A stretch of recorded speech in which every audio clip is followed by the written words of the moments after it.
Merhaba sevgili örgüsever dostlar, kanalımıza hoş geldiniz.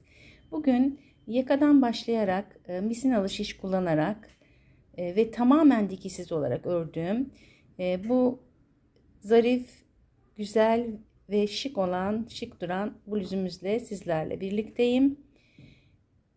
Bu çalışmamda istedim ki herkes kolaylıkla yakadan başlama bir bluz ya da kazağı bu şekilde anlattığım tekniklerle çok rahat bir şekilde yapabilsin istedim. Bu yüzden de size sadece bu kazak için değil, diğer bütün yakadan başlamalı örgülerde başlangıçtaki ilmek sayımızı nasıl ayarlayabileceğimizi, daha sonra reglen artışlarını ve bu kolumuzdaki çok güzel duran, zarif duran biye tekniğini sizlere hepsini bu projemde anlattım. Kazağımız zaten düz örgü örmeyi bilen herkesin rahatlıkla yapabileceği bir kazak oldu. Ben kazağımızın boyunu biraz daha uzun tutarak örmek istedim. Hem taytlarla hem jeanlerle hem kumaş pantolon ya da eteklerle kombinlenmesini arzu ettim. Ve gerçekten çok zarif ve şık durdu. Hem spor hem şık duran bir kazak oldu. Herkesin dolabında bu tarz bir kazağın olması gerektiğini düşünüyorum. Kazağımızda Angora içerikli ihraç fazlası bir ipten kullandım. 225 gram kadar ip gitti. 7 numaralı misinalı bir şiş ile ördüm. İlk başlangıçta 60 santimlik bir misina ile yakamızı başladık. Daha sonra 1 metrelik misina ile çalışmama devam ettim. Bedenlendirme yaka başlangıç sayılarımızı bulduktan sonra bu projemizde reglen boyumuzu ayarlayarak bedenlerimize göre ölçülerimizi ayarlamamız gerekiyor. Ben biraz daha salaş durmasını arzu ettiğim için daha uzun 26 santimlik bir reglen çalışması yaptım. 36-38 bedenler, 36 bedenler bu reglen boyunu 20 santimde bırakabilirler. Ondan sonra her beden büyüdüğünde 2'şer santim olarak reglen boyunu uzatarak gerekli bedenlendirme ölçülerimizi yapmamız gerekiyor. Bu şekilde kazağımızı döne döne örerek hiçbir dikiş tekniği olmadan çok pratik bir şekilde yapabiliyoruz. Artık zaten tüm dünyada örgüler bu şekilde yakadan başlanarak daha pratik olduğu için komple bir rahatlık sağlıyor bize örgülerimizde. Ben de her gördüğüm modeli acaba dikişsiz yakadan başlama olarak nasıl örebilirim diye düşünüyorum. Daha pratik olduğu için, dikiş dikmeyi de ortadan bu aşamayı kaldırdığı için bu şekilde tercih ediyorum. Şimdi dilerseniz hep birlikte kazağımızın yapımına başlayalım. Çalışmamızda kullandığım ip ihraç fazlası Angora bir ip. 100 gram ağırlığında, üzerinde metraj bilgisi bulunmamakta. Kullandığım şiş ise 7 milimetrelik misinalı bir şiş. Önce 60 santimlik bir misina kullandım. Daha sonra 100 santimlik misina ile devam ettim. Bluzumuzun kollarının ucunda kullandığım ip ise Alize'nin şal abiye ipi. Çalışmamıza ilk olarak ilmek sayılarımızı hesaplayarak başlamamız gerekiyor. Bunun için öreceğimiz kazağımızın yaka genişliğini ne kadar olmasını istiyorsak önce bu kısmı santimliyoruz. Bu şekilde önce ön tarafını ölçüyoruz. Daha sonra arka tarafını santimleyerek başlangıç santimimizi belirliyoruz. Bu çalıştığım kazak sıfır yakalı bir kazaktan biraz daha aşağıda duran bir model olduğu için daha aşağıdan ölçümü alarak santimledim ve benim ördüğüm kazakta yaka genişliğim 60 santime denk geldi. Daha sonra yapmamız gereken ikinci aşama, kullandığımız ip ve şişle 20 ilmeklik bir deneme parçası örüyoruz. Bu deneme parçasını ölçerek 10 santiminde kaç tane ilmek olduğunu hesaplıyoruz. Benim çalışmamda 10 santimlik parçaya 16 tane ilmek düştü. Bu 16 ilmeği 10'a bölerek 1 santimlik kısımdaki ilmek sayımızı hesaplıyoruz kolayca ve 1,6 ilmek oldu. Daha sonra biz yakamızın genişliğini 60 santim istiyorduk. 60 santimle 1.6'yı çarparak başlangıçtaki ilmek sayımızı buluyoruz. Bu da 96 ilmeğe denk geliyor. Şimdi 96 sayımızı bulduktan sonra bunu örgümüzün yakasında nasıl dağıtacağız? Onu hesaplamamız gerekiyor. Kazağımızın yakası bu şekilde. 4 tane de reglan bölümümüz olacak. Ve ben bu reglan bölümlerine 5'er tane ilmek verdim. Başlangıçtaki ilmek sayımız 96. Bu 96'ya bir tane de kapatma ilmeği ekliyoruz. Dolayısıyla 97 ilmekle örgümüze başlamış olacağız. 5'er tane reglan ilmeğimiz var. 4 tane 5, 20 ilmek oluyor. Ve toplam ilmek sayısından 96'dan önce 20 ilmeği çıkarıyorum ve 76 ilmek buluyorum. Kazağımız ön, arka ve kollardan oluştuğu için bu bulduğum 76 sayısını öncelikle 3'e bölmem gerekiyor ve 3, 15, 1, 25 sayısını elde ediyorum. Burada bir tane de artanımız oldu. 26 ilmek veriyorum. Ön ve arka bedeni. Burası bizim arka bedenimiz. Burası ön bedenimiz. Kollarımız ise 12, 12, 24 ilmek oluyor. Bunlar da bizim kollarımız. Toplamı 26, 2 tane 26, 2 tane 12'nin toplamı 76 ilmek oluyor. 20 tane de reglan ilmeğimiz var. Toplamda 96 ilmeğimize ulaşmış oluyoruz. Bu şekilde hesaplarımızı yaparak örgümüze başlıyoruz. Bu arada sizin yaka genişliğinizdeki bulduğunuz santim ile 1 santime düşen ilmek sayınızı çarptığınızda elde ettiğiniz sayı buçuklu bir sayıda çıkabilir. Bunu örneğin 85.7 ise 86 ilmeğe yuvarlamamız gerekiyor. Ondan sonra yapmamız gereken, burada daha önce de yaptığımız gibi örgümüze verdiğimiz reglan ilmeklerinin toplamını bulduğumuz ilmek sayısından çıkarıyoruz. Daha sonra da örgümüz arka, ön ve kollardan oluştuğu için bu rakamı 3'e bölüyoruz. Bu 3'e böldüğümüzde çıkan rakam bizim önlere, arkalara ve 2 kola birden düşen sayımız oluyor. Yalnız burada benimkinde de 25.3 olduğu için ben bunları ön ve arka bedene 26'şer ilmek verdim. 2 tane 26'nın toplamı 52 ilmek etti. 76 ilmekten de 52'yi çıkarınca geriye 24 ilmeğimiz kaldı. Bu 24 ilmekte 2 tane kolumuz olduğu için 24 ilmeği yarısı olan 12'şer ilmeği kollara vererek hesaplamamızı bu şekilde ben yaptım. Sizler de bu teknikle kullanacağınız şiş ve ipe göre bütün istediğiniz genişlikteki çalışmalarınızı bu şekilde ayarlamalarınızı yaparak çok rahat bir şekilde örebilirsiniz. Ben çalışmamızda ipimi 2 kat yaparak kullanacağım.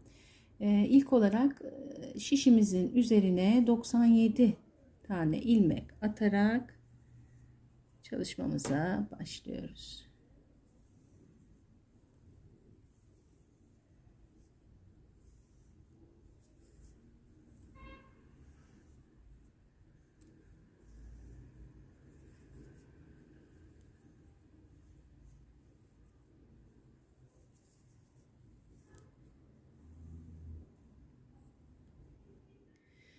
Şişime 97 tane ilmeğimi attım.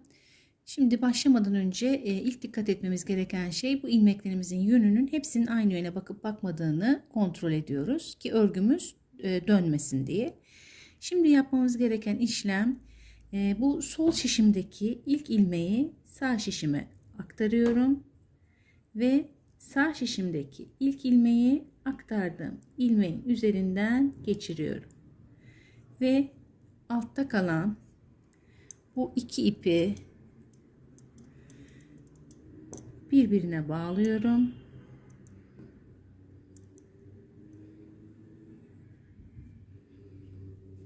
Bu şekilde sıkıştırıyorum.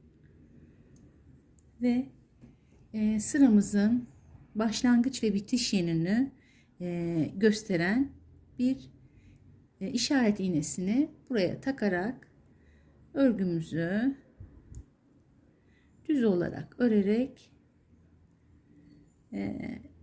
bluzumuza başlıyoruz.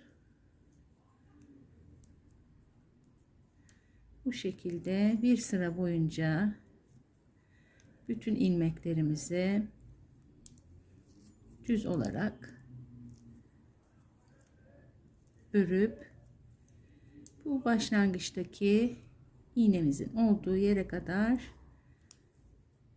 geliyoruz.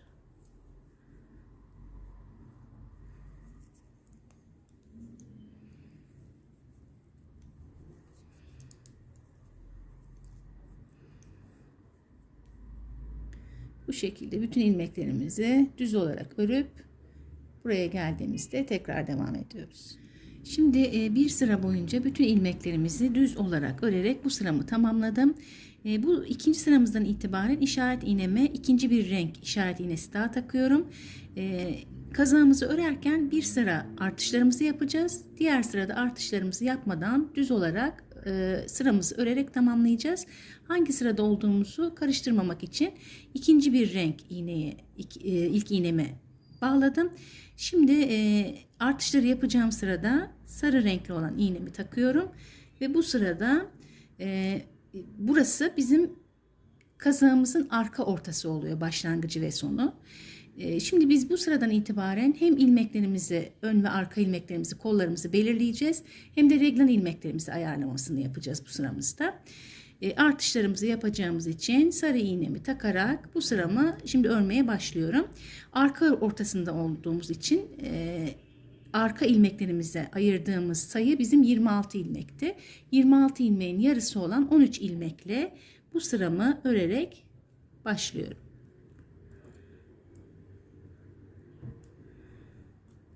Bir, 2, 3, 4, 5, 6, 7, 8, 9, 10, 11, 12 ve 13 ilmeğimi ördüm. Şimdi reglan ilmeklerimize geldik. Kol ve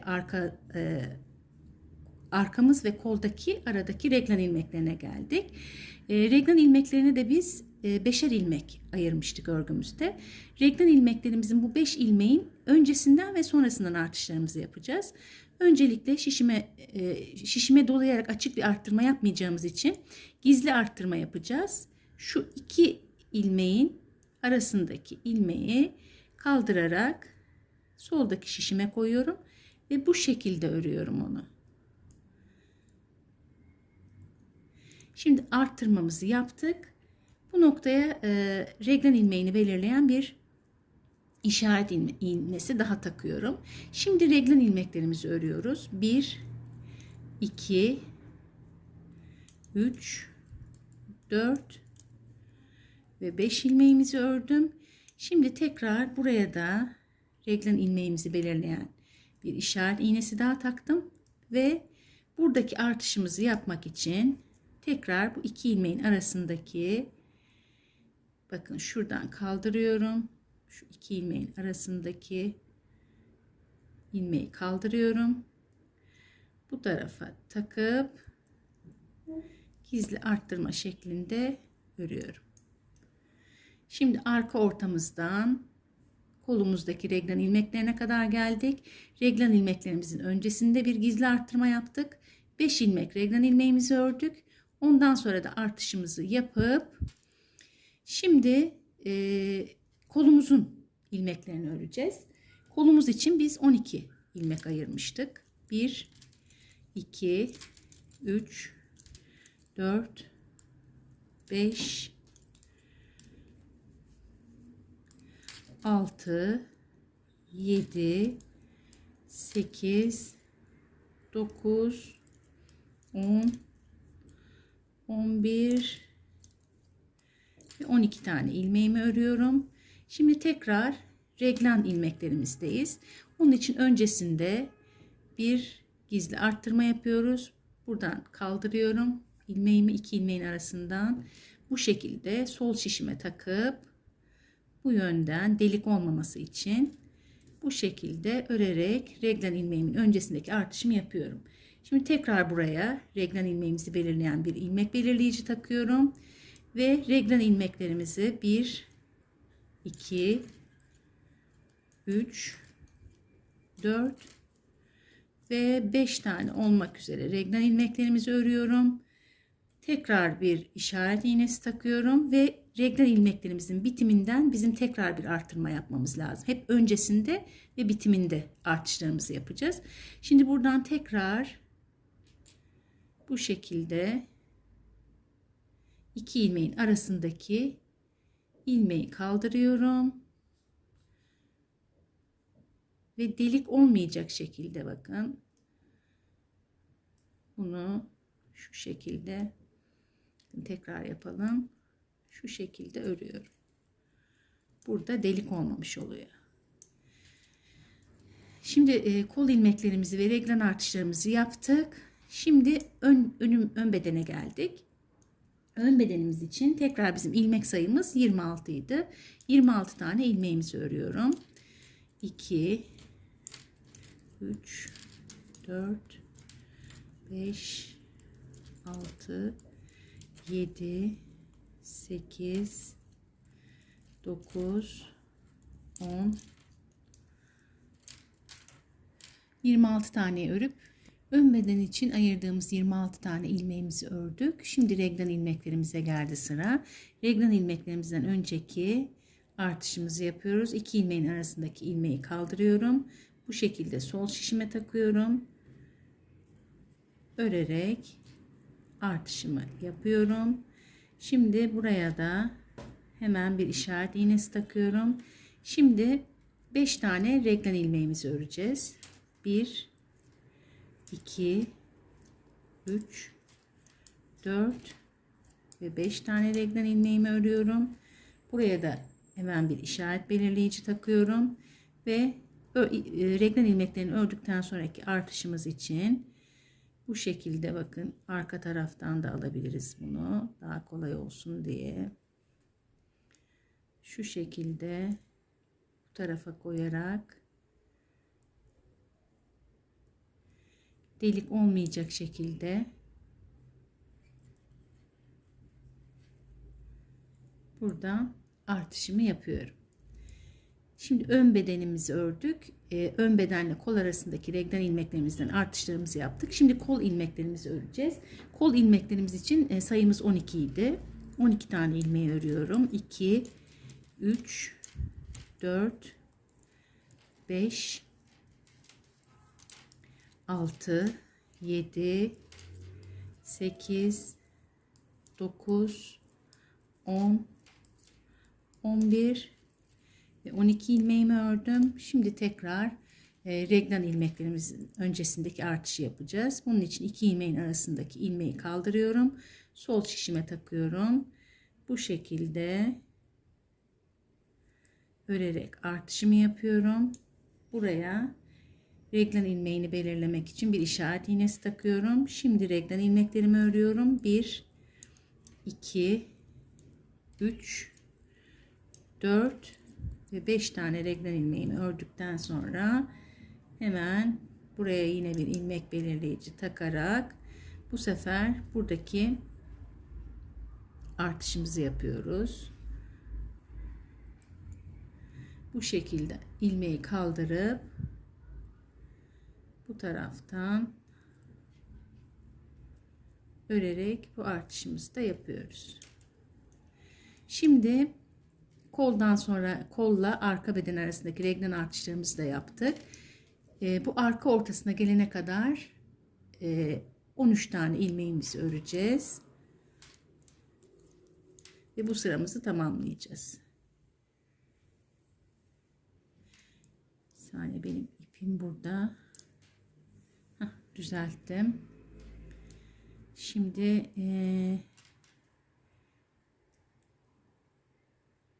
ilk ilmeğimi ördüm. 1 2 3 4 5, 6, 7, 8, 9, 10, 11, 12 ve 13 ilmeğimi örerek sıramızı tamamladık. Ve şimdi yine arka ortasında diğer sıramızın başındayız. Bu sırada hiçbir artış yapmadan bütün ilmeklerimizi düz olarak öreceğiz bu sıramızı da. Bu şekilde bu sırayı bütün ilmeklerimizi düz olarak örerek tamamlıyoruz. Bir sıra artışlarımızı yapacağız. Diğer sıra artışlarımızı yapmadan bütün ilmekleri düz olarak örerek reglen boyumuzun gerekli mesafesine gelene kadar bu şekilde kazağımızı örmeye devam edeceğiz. Şimdi bakın, bu reglen yerindeyim. Reglen yerindeki ilmeklerimi de bu şekilde düz olarak örüyorum.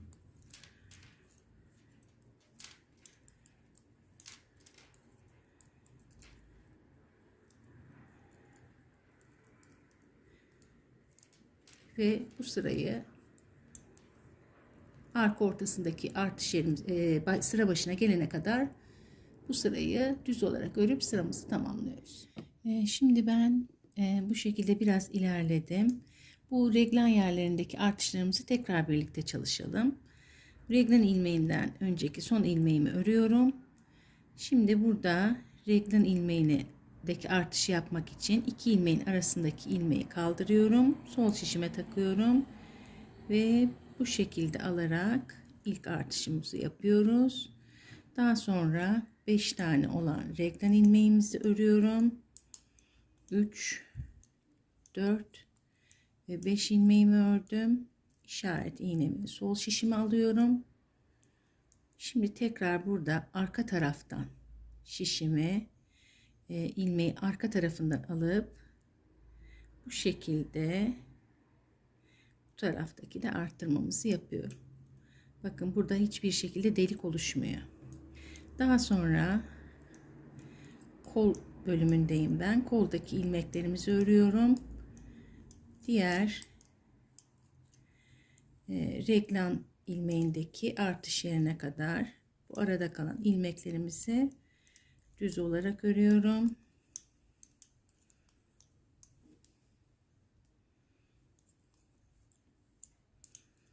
Oraya geldiğimizde tekrar aynı işlemleri oradaki reglen ilmeklerimize de tekrarlayarak devam edeceğiz.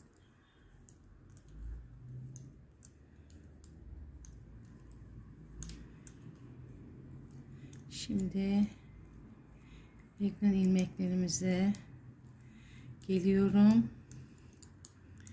Son ilmeğimi, reglen ilmeğimden önceki son ilmeği ördüm. Bakın, böyle ön tarafından şişimi geçirerek ilmeği kaldırıyorum.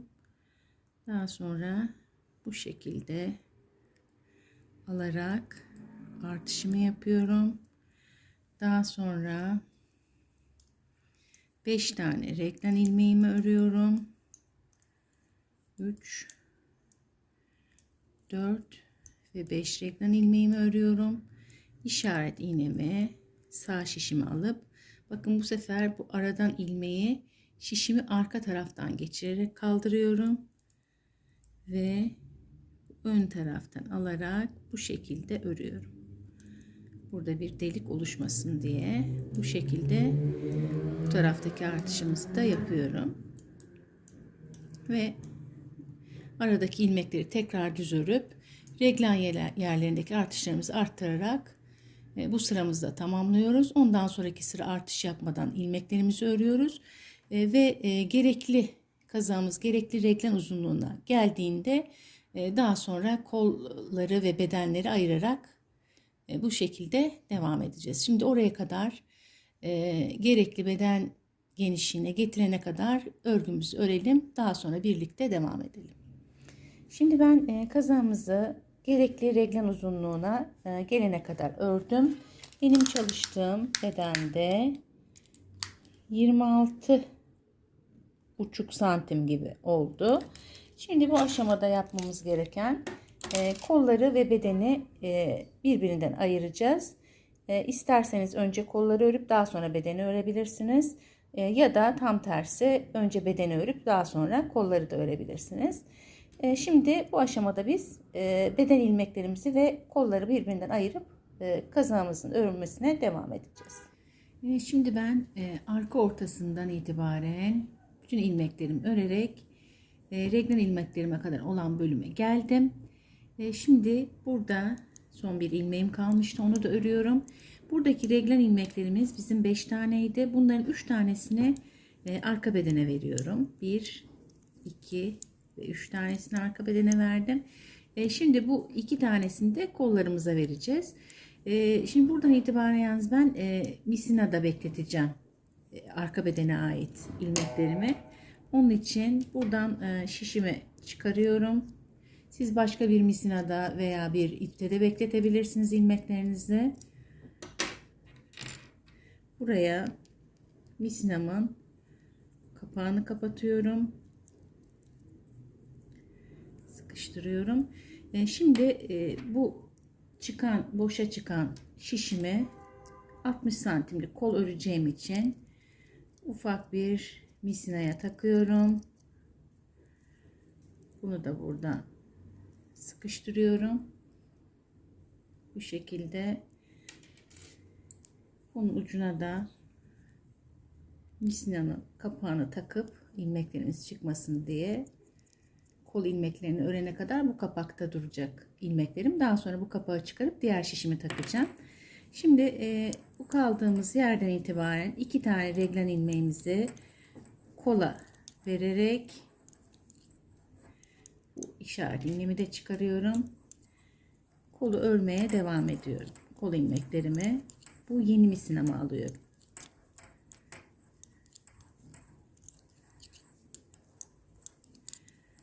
Kolun sonuna kadar geleyim. Orada da tekrardan devam edeyim. Şimdi ben kol ilmeklerini sonuna kadar ördüm. Buraya kadar geldim. En son reglen ilmeklerimiz 5 taneydi. Bu 5 ilmeğin 2 tanesini de kola verdim. Ve burada artık ön ve arka bedeni taşıyan misinamdaki şişimi çıkarıp buraya misinamın kapağını takarak şişimi diğer koldaki misinamın ucuna bağladım. Artık bu misinada beni beden ilmeklerim bekleyecek. Şimdi kolu örmek için 60 santimlik misinamla birlikte ben kapalı olarak öreceğim. Kol altında dikiş olmasını istemediğim için. Şimdi ilmeklerimi bunun için sol şişime sağ şişime alıyorum. Bu şekilde örgümün düz yönündeyim. Sizler isterseniz buraya kolu rahatlatmak için 2'şer 3'er tane ilmek ya da 4 ilmek bedeninize göre ilave edebilirsiniz. Benim kolumdaki ilmeklerin sayısı yeterli. Daha fazla artmasını istemediğim için ben hiçbir ekleme yapmadan direkt kolu birleştirerek öreceğim. Bu arada ilmek sayılarını da size söyleyeyim. Kolumda 63 tane ilmeğim vardı. 2'şer tane de reglen ilmeklerinden geldi. Toplam 67 tane ilmek oldu kolumda. Ön ve arka bedende de reglen ilmeklerini eklemeden önceki ilmek sayım 76 ilmekti. Onu da belirtmiş olayım. Şimdi burada ben kapalı olarak öreceğim için en son yalnız bunu böyle normal devam edersem bu iki ilmeğin arasında bir açıklık oluyor. Onu gidermek için bu son ilmeği bu sol şişime alacağım ve bu ikisini bu şekilde birlikte örerek kollarımızı örmeye başlayacağım. Arada bir açıklık olmasın diye o iki ilmeği birlikte ördüm. Siz yine arzu ederseniz bir önden bir arkadan örerek kol altında dikişli olarak da kolu örebilirsiniz. Ama dikiş işlemini örgüden sonra kaldırmak daha pratik oluyor benim açımdan örgülerde. Bir aşamayı daha üstlerimizden almış oluyor. Bu yüzden ben kolu kapalı bir şekilde misinama kapatarak yine tekrar her sırayı düz olarak örerek kol mesafesini ne kadar istiyorsam oraya gelene kadar kolu bu şekilde öreceğim. Yani dikiş olmasın diye bu şekilde yapıyorum. Onu da söylemek istedim sizlere. Sizler arzu ederseniz daha rahat örebilmek için eğer daha ufak bir misnanız yoksa da kol altına dikiş yapabilirsiniz. Ben bu şekilde kolu düz olarak örerek kol boyunun yeterli olduğu yere gelene kadar devam edeceğim. Ben şimdi biraz ilerleyeyim. Orada tekrardan birlikte buluşalım. Kolumuzu 25-26 santim kadar bir mesafe düz olarak ördüm. Şimdi burada evde olan bir pullu ipim vardı. Alize'nin şal abiye ipi. Buradan sonraki kısmını kol bitimine kadar pullu iple örerek devam edeceğim kazağımıza. Bunun için buradan ipimi bağladım. Hemen şu kaldığım ilk ilmeğin altındaki yere ipimi bağladım. Şimdi bu pullu ipe geçmeden önce 2 sıra boyunca böyle bir biye tekniği gibi bir model kuracağız buraya. Bunun içinde 2 ipimi birden örgümün ön tarafına alıyorum. Ters örgü olarak olacak şekilde önce bu örecek olduğum pullu ipimle birlikte bir ilmeğimi ters olarak örüyorum ve bu ipimi sol tarafa doğru alıyorum. Daha sonra ana renk olan ipimi alıyorum. Ters olarak bu ilmeğimi örüyorum. Tekrar bu ipimi sol tarafa alıyorum. Bu sefer altından geçirerek pullu ipimle bu ilmeğimi ters olarak örüyorum. Tekrar bu ördüğüm pullu ipimi sol tarafa atıyorum. Bu ipimi çıkarmamışım buradan, pardon. Ördüğüm, bu zaten bu taraftaydı, bakın soldaydı. Bu ördüğüm pullu ipimi de bu tarafa doğru atıyorum. Tekrar alttan alarak ana renk olan ipimi alttan alarak bu ilmeğimi ters olarak örüyorum. Bu ördüğüm ana renk ipimi tekrar sol tarafa atıyorum. Bu ipimi, pullu olan ipimi buradan alarak ters olarak örüyorum. Ördüğüm ipimi sola atıyorum. Alttan ana renk ipimi alıyorum. Ana renk ipimle bu ilmeğimi ters olarak örüyorum. Ördüğüm ipimi sol tarafa atıyorum. Pullu ipimi alıyorum. Pullu ipimle arka taraftan ters olarak bu ilmeğimi örüyorum. Tekrar bu pullu ipimi sol tarafa atıyorum. Ana renk olan ipimle birlikte bu ilmeğimi ters olarak örüp ipimi sol tarafa atıyorum. Bu şekilde bir pullu ipimizden bir de ana rengimizden bu şekilde örerek sıra başına kadar devam edeceğiz. Bir kere daha göstereyim.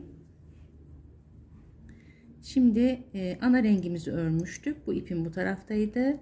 Pullu ipimi sıradaki gelen ilmeğime alarak ters bir şekilde örüyorum. Bu ipi bu tarafa koyuyorum. Tekrar ana rengimden olan ipi alıp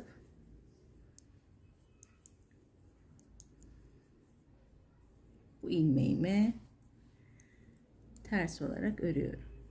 Tekrar ördüğüm ipi sol tarafa atıyorum. Bu ilmeğimi pullu ipimle örüp tekrar ipimi sol tarafa atıyorum. Alttan alarak ana rengiyle olan ipimi alttan alıp bu şekilde örüyorum. İpliğimi sol tarafa atıyorum.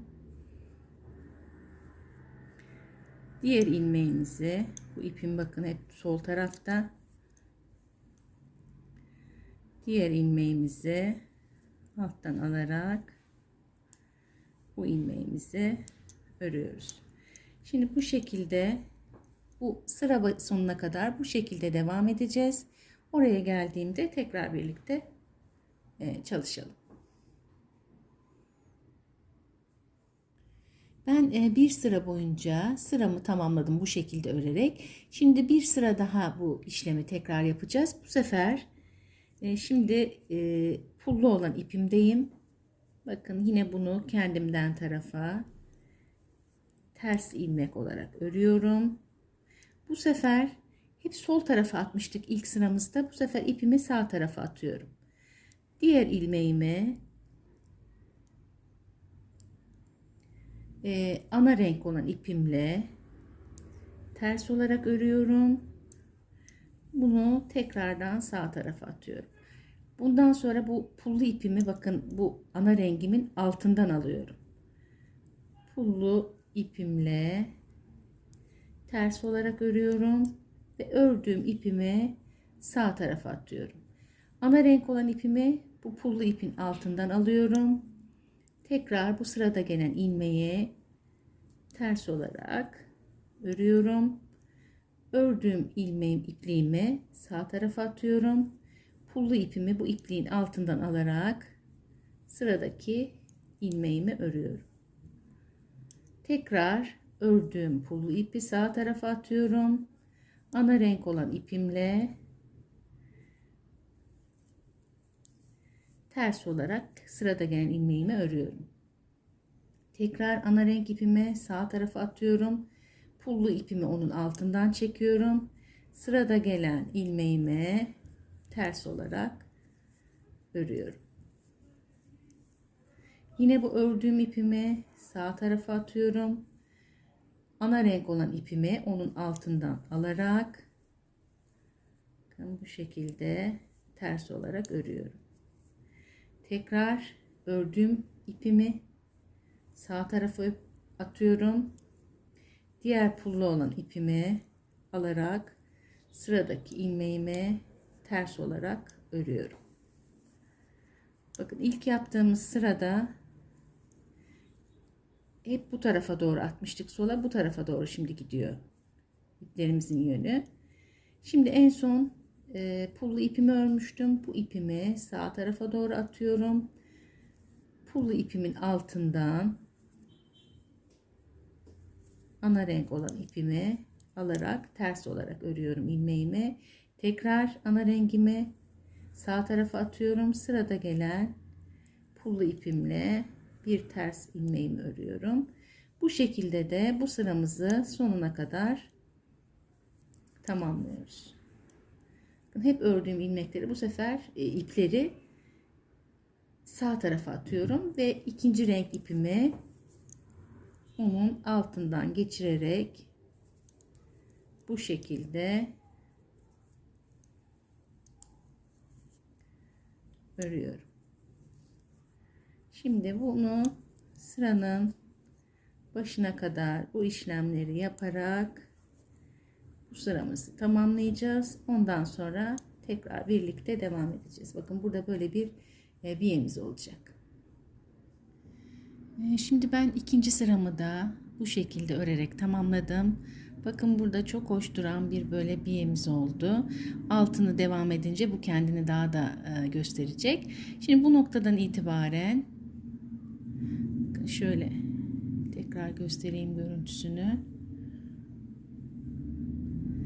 Şimdi bu noktadan itibaren iplerimin ikisi de benden tarafaydı. Şimdi onları arka tarafa doğru alıyorum ve artık ana rengimle buradan sonra devam etmeyeceğim. Kazağımızın kollarındaki bu kısmı bu pullu iple düz olarak örerek devam edeceğim. Burada iplerim birbirine karıştı. Evet. Şimdi bakın bu şekilde buradan itibaren kolun bitimine kadar olan bir kısmı 12-13 santim kadar herhalde, öyle tahmin ediyorum. Tekrar ölçeceğim. Bu pullu ipimle dümdüz örerek devam edeceğim.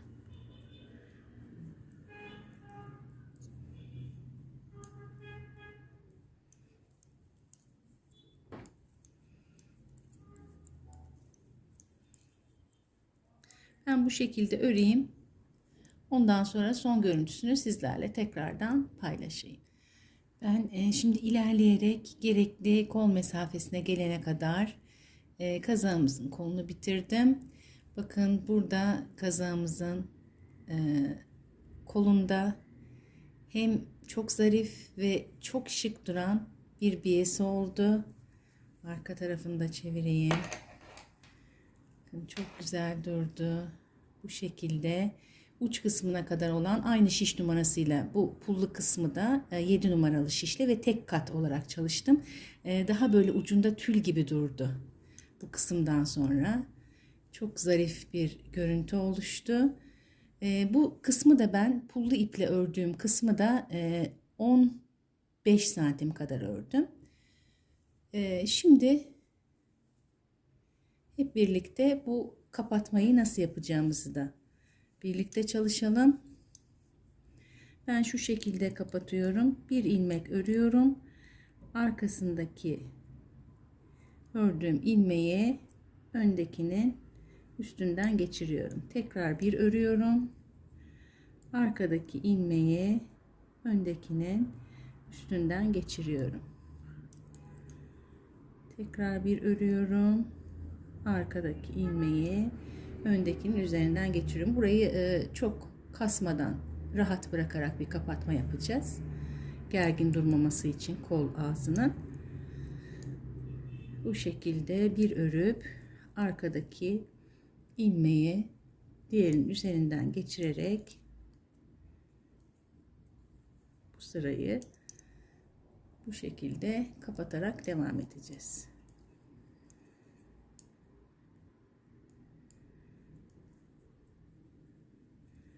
Bu şekilde olacak. Şimdi ben kapatmamı yapayım. Ondan sonra kazağımızın diğer koluna nasıl geçeceğimizi tekrar birlikte devam ederek çalışalım. Şimdi kolumuzu ördük, bitirdik. Şu anda kazağımızın kol altındayız. Burada beni misinamda arka bedene ve ön bedene ait bekleyen ilmeklerim vardı misinamda. Buradaki misinamın kapağını çıkartıp buraya şişimi taktım. Buraya da ipimi bağladım. Hemen bu son ilmeğin dibinden ipimi bağladım. Şimdi kol altındayız. Kol altından diğer kola geçmek için devam etmemiz gerekiyor. Şimdi ben buradaki misinamı da çıkartayım.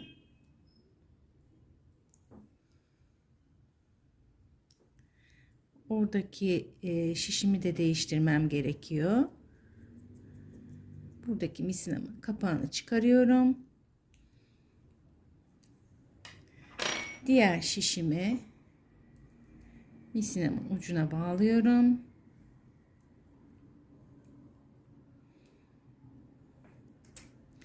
Şimdi buradan devam etmeden önce şu koltuk altında bir açıklık olmasın diye bu yeni bağladığım ipimle bir tane şöyle bir veya iki tane ilmek alacağız buradan.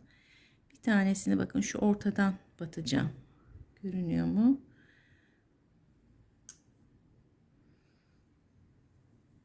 Tam bakın ilave iki tarafın eklendiği yerden bir tane ipimle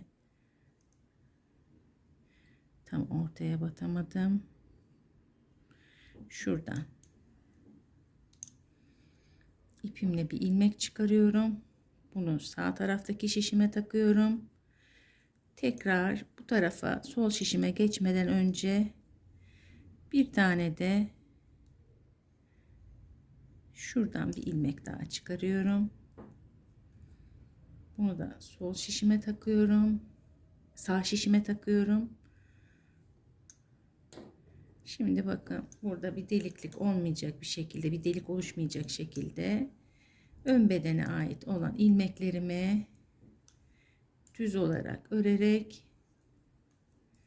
diğer kola doğru devam ediyorum.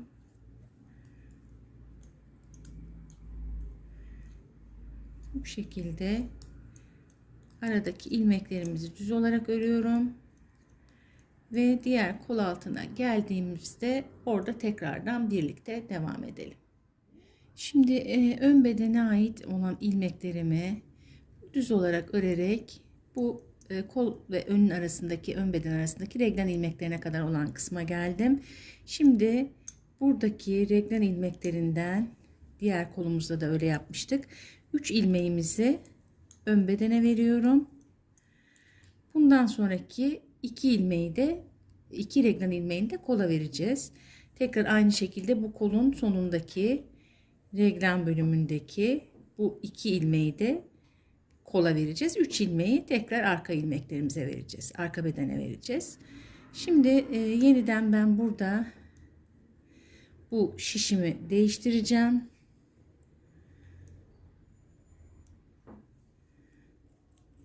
Buraya bu şişimi çıkardıktan sonra misinamın kapağını kapatacağım.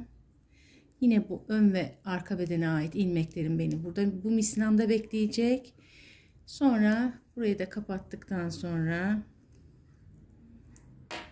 tekrar yardımcı misinamı alıyorum. Daha kısa olan 60 santimlik misinamı alıyorum. Bu çıkardığım şişimi buraya takıyorum.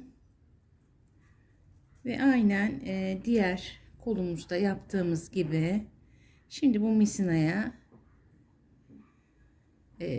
diğer kola ait ilmeklerimi toplayacağım. Şuradan ipimi alarak tekrar kolun ilmeklerini örmeye bu misinamla, yardımcı şişimle tekrar devam ediyorum. Bu 2 reglen ilmeğimi kola veriyorum ve kola ait olan ilmekleri düz olarak örerek aynen diğer tarafta yaptığımız gibi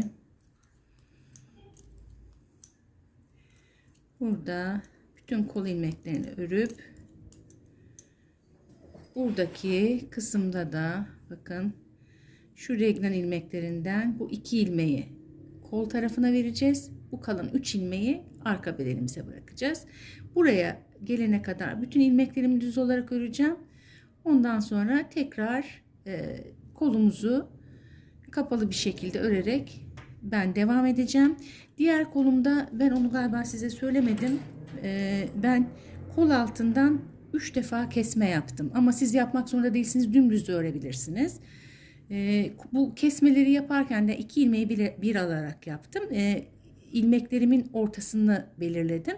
Bu ortadaki bölümden bir sağından bir solundan, bakın böyle orta ilmeğin bir sağından bir solundan olmak üzere 3 defa kesme yaptım. Ondan sonrasını dümdüz olarak ördüm.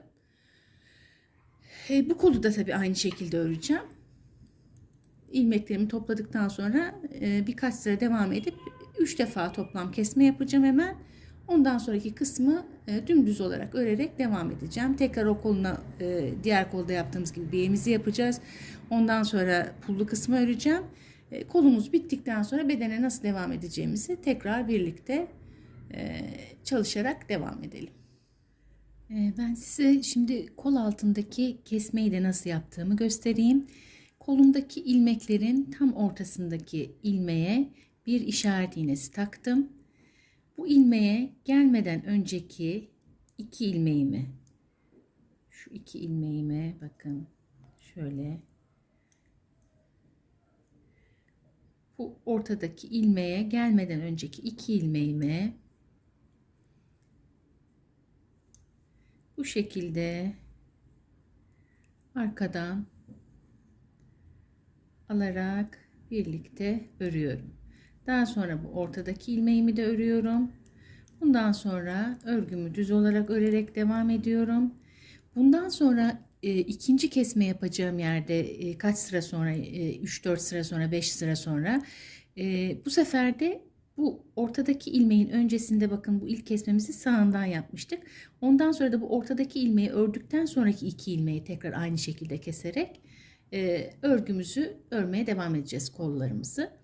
Bu şekilde kesmelerimizi yapıyoruz. Yani önce bu orta ilmeğin sağından bir kesme yapıyoruz. Diğer ikinci kesmemizi yapacağımız yerde de bu sefer orta ilmeğimizi örüyoruz. Bundan sonraki bu 2 ilmeği birlikte örerek bir sağdan bir soldan kesmemizi yapıyoruz. Ben 3 defa kesme yaptım.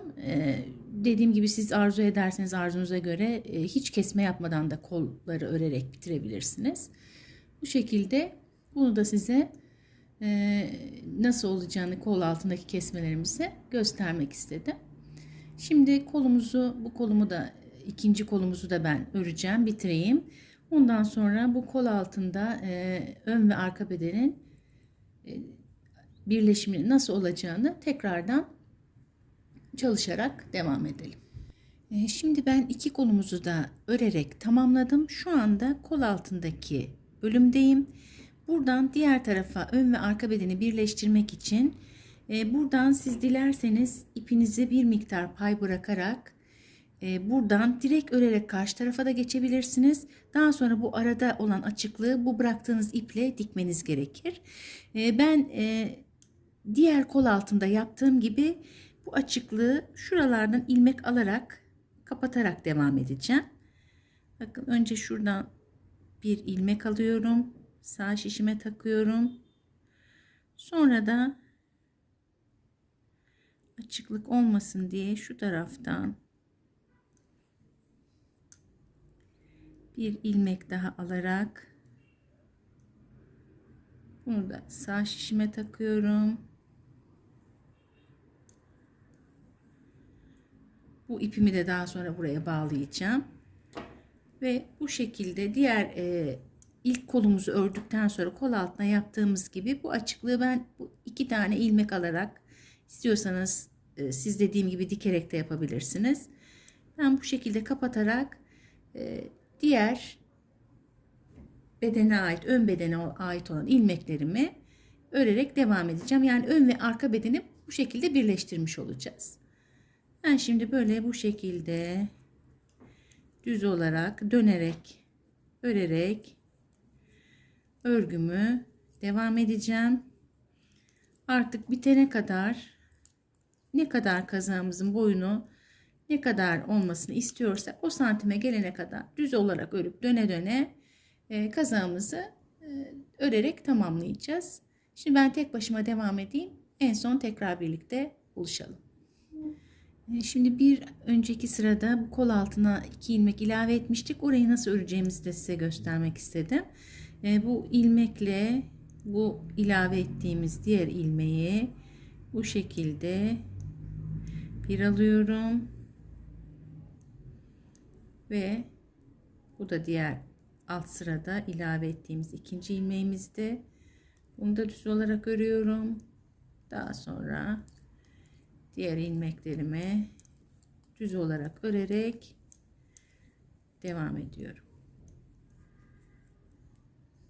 Bakın burası hiçbir delik olmadan birleşmiş oluyor.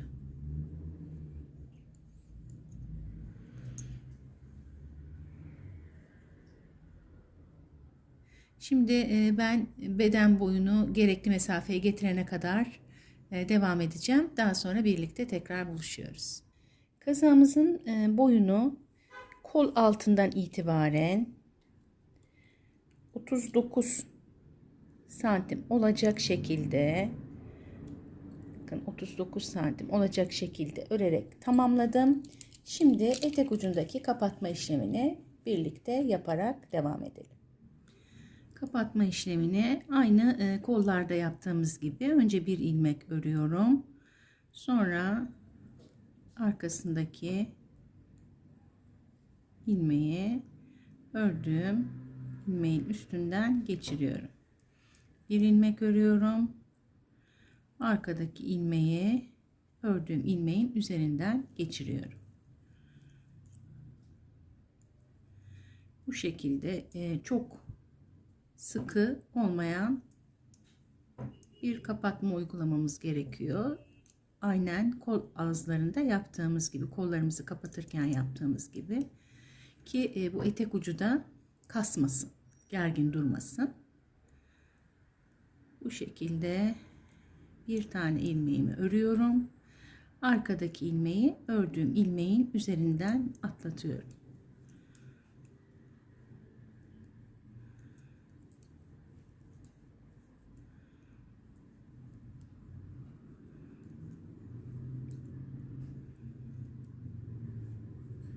Bu şekilde kapatmamızı